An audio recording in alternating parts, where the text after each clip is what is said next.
Okay, let's step immediately into this source material, treating every single event we've been given, from the flickering of a streetlight to the precise contents of an empty refrigerator, As data. as absolute, literal, observational data points, all within a single, highly unstable system.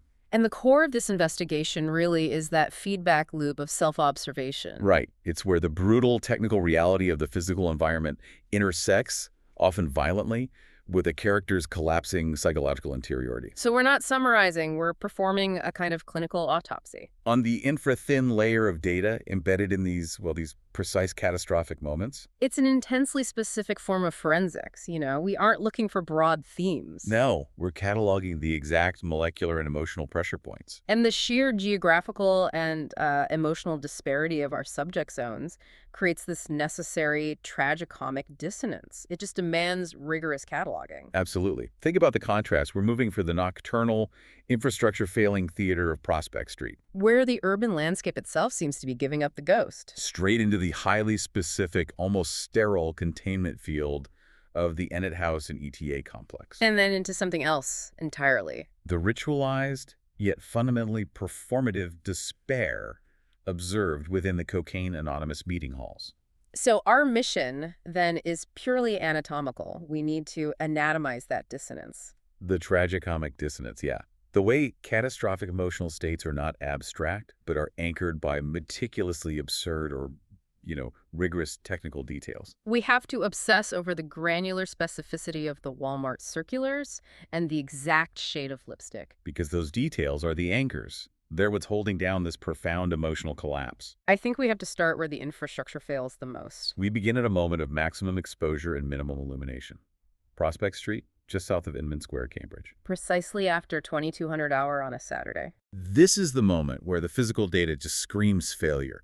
Let's look at the environmental and chemical profile of the night, which is first defined by a massive technical failure of urban infrastructure. That's critical. The sodium streetlights aren't just illuminating the scene, they are malfunctioning systems. The description is so precise. They're stuttering, humming with a noise that indicates a loose internal connection somewhere in the junction box or the ballast. And that mechanical flaw provides an unreliable, flickering, almost an epileptic reality filter for Kate Gompert's already fractured mind. The cones of light they generate are temporary, deceitful, always about to go out, and they frame this dense foot traffic. The undead and drunks who live in the streets around Inman Square. The environment itself is in a state of degenerative, unreliable collapse. Which perfectly mirrors Kate's own interior state. And walking right through this flickering failure is Ruth Van Cleve. She is the walking embodiment of the chemical profile of this night. Her technical specification, if you can call it that, it reads like a document of physical annihilation. She is many kilos underweight, displaying the distinctively concave, long-jawed, almost insectile look of a late-stage ICE-284 addict. It's a physical state that suggests the chemistry has entirely consumed the host. And what's fascinating to me is the persistence of the performative aesthetic, even in this state of dissolution. The shell. Exactly. We note the specific anachronistic aesthetic, the brass-colored lipstick and the dry, teased, big hair fashion of decades past. This is the hair that Joel Van Dyne had suggested was so enormous it looked like the hair grew her head instead of the other way around. It's a refusal of present reality and adherence to a past, maybe glamorous persona. And that exterior presentation, that shell, it just frames a tragedy of profound specificity. The documentary evidence of her situation, the abandoned newborn, is devastatingly granular. It ties this timeless misery to excruciatingly ephemeral commercial detail. This is where the tragicomic dissonance just hits so hard. The infant was discovered swaddled in Walmart advertising circulars. The source tells us exactly which ones. The Harvest Moon Value specials. Which had expired 11/01, a Sunday. Why does the source need to ground this timeless tragedy of abandonment in the exact expiration date of cheap consumer advertising? Yeah. And why a Sunday? It grounds the misery in a painful, undeniable chronology. It takes the generalized concept of poverty or neglect and just anchors it to the absolute fact of consumer failure. It wasn't abstract. No, this was a baby wrapped in trash dated days prior. And the retention of evidence, the rather unshrewd retention of the hospital ID bracelet, with the DOB, her own name, and health card number, is the ultimate signature of the breakdown. It eliminates any possible tactical ambiguity about the abandonment. The criminal act is meticulously documented by the very system that failed her. Speaking of systemic failure, the paternal status and context only deepen the clinical picture. Yeah, father. Under the protection and care of the Norfolk County Correctional Authority, awaiting sentencing for what Ruth Van Cleve describes repeatedly as operating a pharmaceutical company without a license. That phrase, pharmaceutical company, is just a tragically ironic euphemism for the illicit chemistry fueling this entire destructive cycle. And the cycle continues into the newborn itself. The infant's own chemical buffer is precisely specified. Housed in a South Shore hospital incubator, the administration of clonidine tapering. And that technical detail confirms the infant was undergoing immediate treatment for neonatal abstinence syndrome. Indicating in utero addiction to substances, Kate Gumpert can only, speculate about. The term clonidine just removes any ambiguity about the infant's entry into reality. It was a chemical, not natural. And all this catastrophic external data has to be filtered entirely through Kate Gumpert's interior mechanism. We know she hasn't slept in 4 nights. Suffering from crushing psychotic depression, a condition that makes the simple act of movement an existential horror. Her progress on the Prospect sidewalk is a purely mechanical, almost non-volitional act. Her slumped progress resembles the lazy tack of a boat in no rush. It's motion achieved without the support of the will. The body is simply maintaining inertia against the gravitational pull of despair. And the concentration filter is reduced to an absolute minimum. The mechanical survival feedback loop of one foot and then the other foot. This isn't thinking, it's programming. Her entire focus is on basic motor control, which demonstrates a total collapse of executive function in favor of mechanical self-propulsion. Everything else is just noise. Yet, even in this state of profound internal collapse, the external world imposes its relentless judgment. Right. Despite Kate's own observation that Ruth is underweight and dry-haired and kind of haggish. Ruth's attire and manner broadcast a desperate, performative sexuality, attracting the sexual checking out, the gaze of judgment of Latino males in the vicinity. Kate is trapped. She's forced to observe a judgment she is not inviting, but which exists parallel to her own internal suffering. Then we hit the logistical nightmare, which just amplifies the despair. The curfew double bind. It's a spatial and temporal vice grip. She has to calculate the ghastly hike. Hoof up Prospect. Take the red line. Transfer to the maddening green line B train forever west on Comma Have. And all of this must be completed against the 75-minute curfew deadline, which is rapidly approaching now after 22:15 hour. And this logistical pressure is why Ruth's chatter becomes a despair-producing engine. Her monologue is listener interest independent. It's a relentless stream of data, regardless of Kate's ability to receive it. And the pressure of the deadline makes every irrelevant word weigh a ton. The psychological breakdown of visual data culminates in the floating heads phenomena. As Kate glances at the reflections of passers-by and the undead STEM artists in the darkened shop windows, They become disconnected floating heads, unconnected to anything. A horrifying visual manifestation of Kate's inability to integrate external reality coherently. her mind is literally separating the components of the world, severing them from their bodies. And this brings us to that ultimate moment of tragicomic dissonance you mentioned earlier. Against this backdrop of existential horror, neonatal addiction, systemic failure, and time-sensitive panic, Ruth Van Cleve asks Kate if she knows someplace you can pick up a good toothbrush cheap.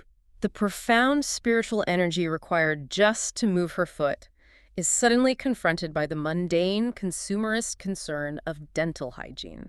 It is the collision of the spiritual quest for survival with the undeniable need for a cheap material object. And the failure of language to express the depth of that suffering is just complete. We pivot now from the kinetic despair of the street Yeah. to the redly lit, contained stasis of VR6. Where Hal Condenza is conducting his own highly specific, critical autopsy of his father, James Owen Condenza's work, Blood Sister, One Tough Nun. Hal is observing this film in acute critical isolation, even though his self-imposed separation is already failing because, well, the room lacks a lock. We have to begin the technical deconstruction of himself's cartridge logic with the film's genre specificity. Blood Sister is ostensibly an ironic lampoon of the late BS 90s avenging cleric splatter films. But its commercial success rested entirely on the distribution mechanism. Right. Interlace purchased the first-run features and hyped them with one-time spontaneous disseminations. It wasn't a good film. It was an artifact successfully manufactured by the corporate machine it was attempting to critique. And Hal, trapped in the loop of his father's legacy, immediately identifies the metacinematic parody flaw. He realizes himself's subinversions were consistently seduced by the commercial formulae they sought to critique. Especially the cathartic bloodbath. The narrative demands the hero, despite all efforts at spiritual conversion, be driven back to the violence which the audience is conditioned to applaud. This is contrasted with what Hal deems superior work, like The Knight Wears a Sombrero.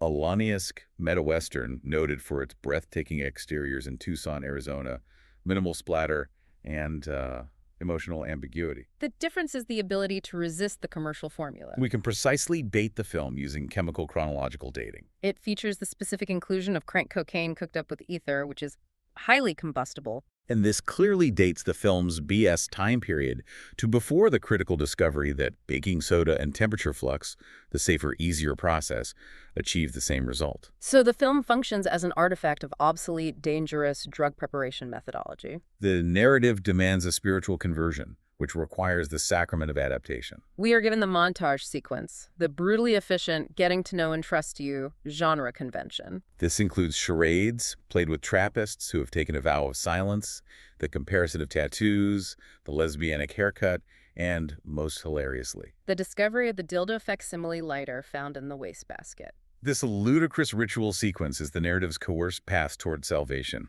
and the crowning agonizing irony is the subversive soundtrack. The use of Rodgers and Hammerstein's Getting to Know You. Helen imagines the stork himself justified this choice as subversively saccharine. It's an attempt to overlay profound, forced sentimentality onto a process of militaristic spiritual reprogramming, making the violence and transition palatable. And this is where the core psychological inquiry emerges, the double bind of the habit. Bridget Boone's commentary, which Hal is internalizing, is the initial vector.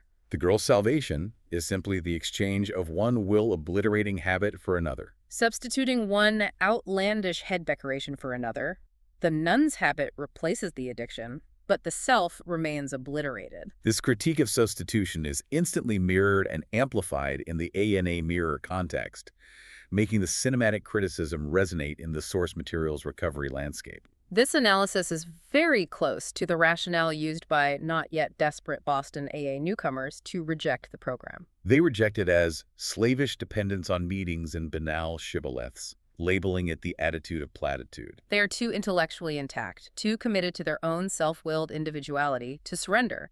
They still believe their mind can negotiate a better deal than the program.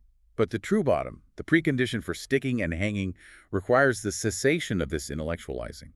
Right. The contrast is drawn between these newcomers and those who are so broken by the time they first come in, those who feel they have a gun to their head. They're the ones who don't care about stuff like substitution or banality. That shattered psychological condition, the total loss of the self-willed ego, is the only precondition necessary for true recovery. And the plot of Blood Sister confirms the cynicism inherent in the critique by executing the ultimate recidivist circuit. The supposedly redeemed Vice Mother Superior, the nun who rescued Blood Sister, had in fact been suffering a hidden, degenerative recidivist soul rot over 20-plus years. She had resumed substance dependence and started to deal free baseable grade Bing Crosby, a high-volume, profitable operation right out of the community outreach rescue mission's confessionals. The spiritual savior is revealed to be the covert supplier, demonstrating the absolute failure of institutionalized salvation to cure core spiritual rot. The violence concludes using objects freighted with unbearable symbolic heaviness. The decapitation tool is the Champlain-era tomahawk, used historically by the Huron nun to decapitate Jesuit missionaries before she was saved. The Mother Superior attempts to use it on Blood Sister. But the symbolic cringe hits its peak when the Vice MS cold cocks the Mother Superior with a large decorative mahogany Christian object so symbolically obvious it needn't even be named. The narrative heaviness, the blunt, unsubtle use of religious iconography as a blunt instrument, is so acute it causes both Hal and Bridget Boone to cringe so severely. It's the moment where the irony fails and the critique collapses under the weight of its own ham-fisted execution. The conclusion provides the final note of ambiguity. The conclusion motto, carved into the tympanum overhead as Blood Sister walks away, is contraria sunt complementa. Opposites are complements. This philosophical statement is juxtaposed with Blood Sister's final agnostic expression and the ultimate symbol of commercial recidivism and lapsarian temptation. the huge illuminated sign of a discount Harley muffler outlet. Salvation and consumption, spirit and commerce, trauma and banality. Opposites are complements. The failure of redemption is complete, and the critique is ratified by the firm's own heavy-handed ending. We pivot now abruptly, moving inside the contained, pathologically specific environment of the Enfield Tennis Academy. Where intense internal anxiety and neurosis are processed not through emotional breakdowns, but through rigid technical ritual. Let's look at the attempts at technical specification of solitude. Observe the exact conditions of Jim Troeltsch's preparatory ritual before making a call about a pro wrestling cartridge. His containment field is defined by his vaporizer, which chugs and seethes, causing the room's windows to weep with condensation. He's creating a precise human bubble. He is donning his tackiest sport coat, surrounded by specific artifacts, Celadane bottles, and 2-ply facial tissue. And most telling is the application of wet combed hair, smoothed down to achieve the specific artificial 2P-ish look. Every detail is an attempt to control the chaos of the self by imposing rigid external ritual and aesthetic control, preparing for a performance. Then we have Michael Pemulus's infrathin adjustment, which is pure microcontrol projected onto architecture. This is concentration applied to the minimum, most secret level of structural alteration. Standing on tiptoe in Subdorm B, he uses the handle of an inverted tennis racket, the vinyl cover of which he can absently zip and unzip, a nervous tick, to gently shift a drop ceiling panel on its aluminum strut, changing its lie from square-shaped to diamond-shaped. It's an almost monastic focus on a meaningless structural detail, a secret internal victory over the Academy's grid.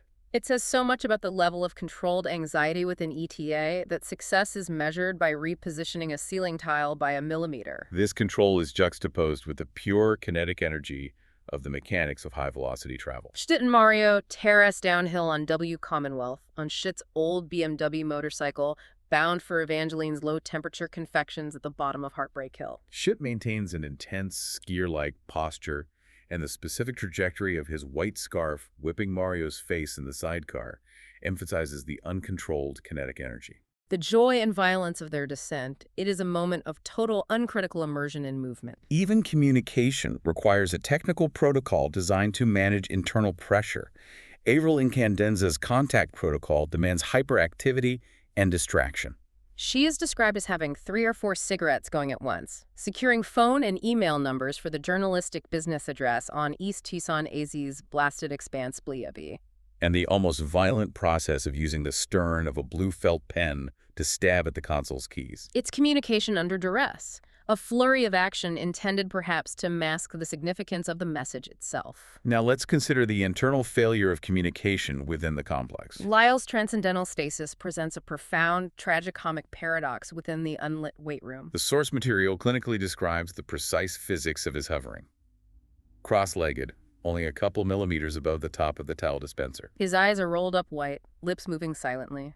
Profound, transcendent meditation is tragically reduced to a measurement of specific architectural proximity to a bathroom fixture. It captures the dissonance between spiritual aspiration and physical reality. And Hal's performative isolation in VR6 is equally flawed and granular. His declared state, "I am isolating, I came in here to be by myself," is immediately contradicted by the reality of a public room without locks. Which makes his isolation a public performance. His physical ritual serves as a perfect manifestation of internal pressure.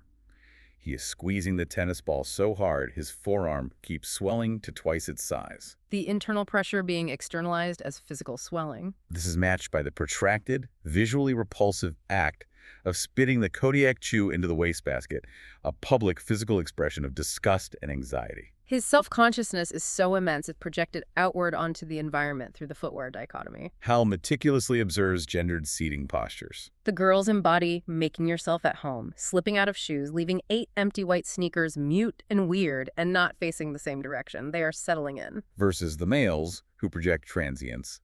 They remain suited up and mobile, ready to leave at a moment's notice. This reveals Hal's own interior state, his profound sense of momentary notice readiness to escape, the anxiety that prevents him from ever truly settling in. And this self-consciousness culminates in sensory overload, the failure to achieve a pure, controlled environment. At least 3 different smells of cologne and skin cream struggle for primacy in the air. But all of these competing manufactured aromas are ultimately overridden by the queer, faint smell of hot dogs that seems to follow Idris Arslanian around. The profound struggles of internal thought, the philosophical anxieties about his father, his future, his isolation, are constantly polluted by the specific external reality of localized, unexplained odors. The interior world is always contaminated by the banal specificity of the exterior world. We proceed now to the St. Elizabeth's Hospital Grand Rounds Auditorium, a setting designed for the dissemination of high-level medical knowledge. Now hosting the Cocaine Anonymous Splinter Group, reality is for people that can't handle drugs. This shift emphasizes the transformation of clinical space into spiritual space. Joel Van Dyne is strategically located here. Her trauma context places her physically near Don Gately in the trauma wing. Which links her spiritual search for self-acceptance to his acute physical delirium and fever. The environment of the rituals of admittance and trauma is defined by denial and observation. Joelle consciously sits in the back row, which is known as the denial aisle. She is immediately subject to the hostile male gaze of the standing men, a certain hard-faced type who refuse to sit. And talk out the sides of their mouths, commenting specifically on her bare knees and the veil she wears to obscure her face. Despite the hostility and the setting, the impartial truth filter operates.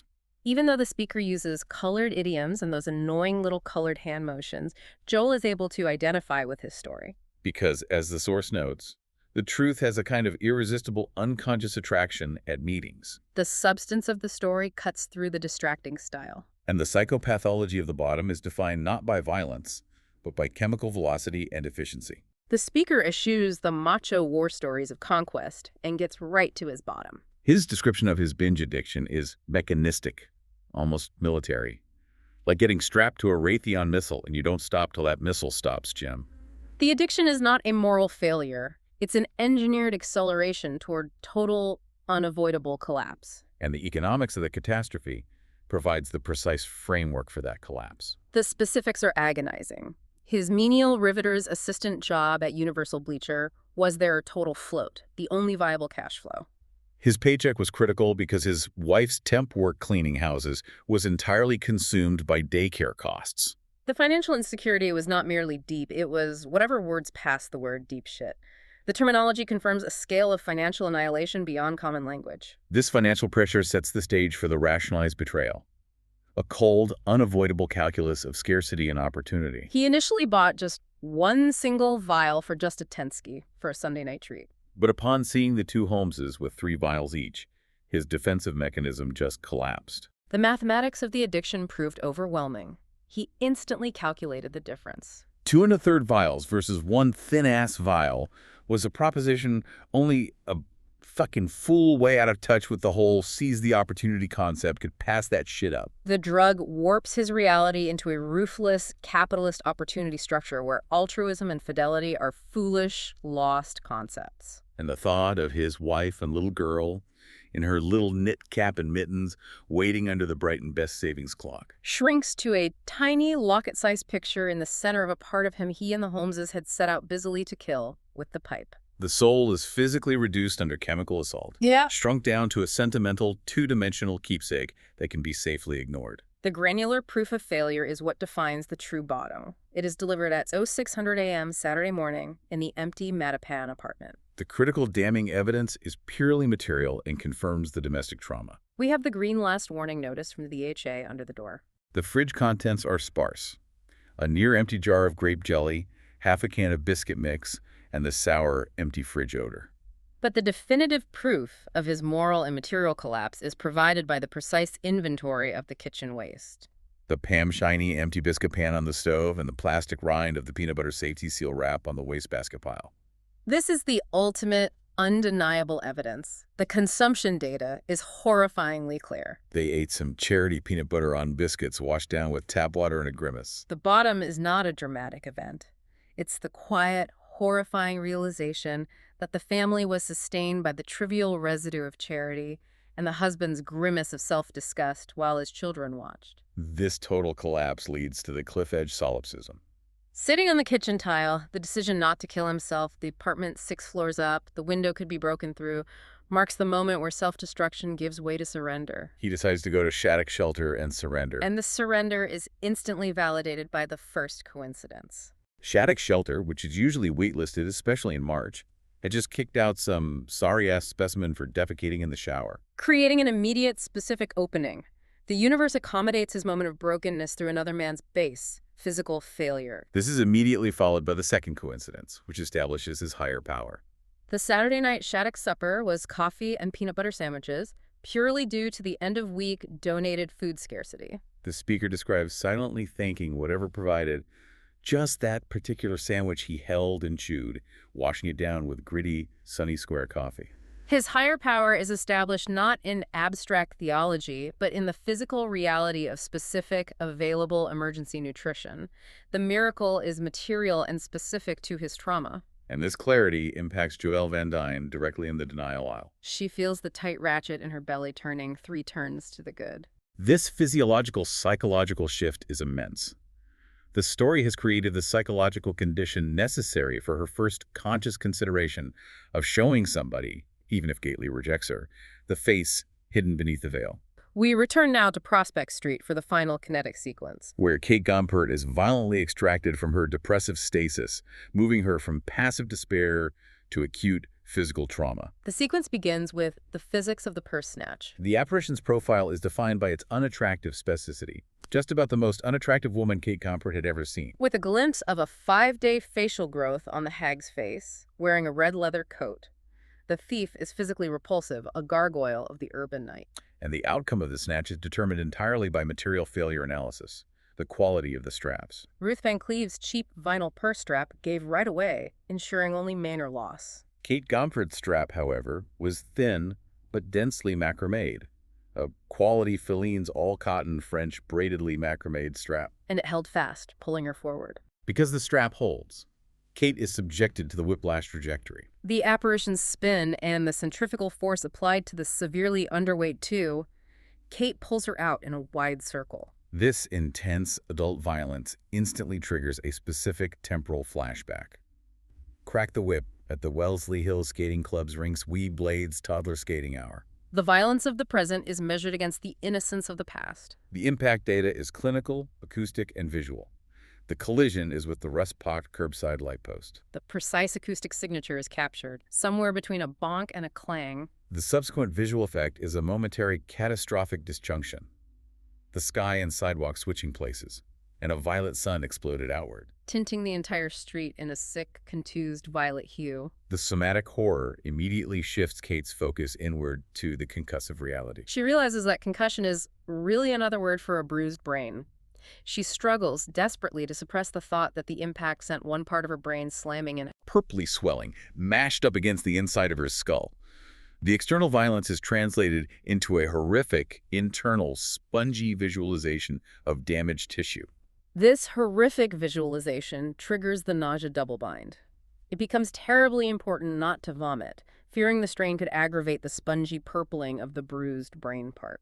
The impulse to vomit becomes a focused, desperate need to expel the contents, specifically into the witness's hand. The corrupted witness appears, detaching from a storefront hardware display, moving with oddly jerky motions, as in a film missing frames. This gargoyle figure, bearded, in 2 army coats, spittle and beard, one eye with a system of exploded arteries, is a monstrous, damaged observer. Who is shouting, "I'm a witness," yet looking elsewhere, his testimony inherently compromised. And the witness's fetish object is immediately thrust into the center of Kate's vision. He holds up his trembling violet palm splotches of possible fungal decay, the dark branching lines replacing pink palm lines, as if he wanted it thrown up into. Below this terrifying palm lies the weather-bleached Gigabucks ticket, receding into the violet mist. The trauma is now focused on this physical point of decay and mundane lottery consumerism. The final entrapment is complete.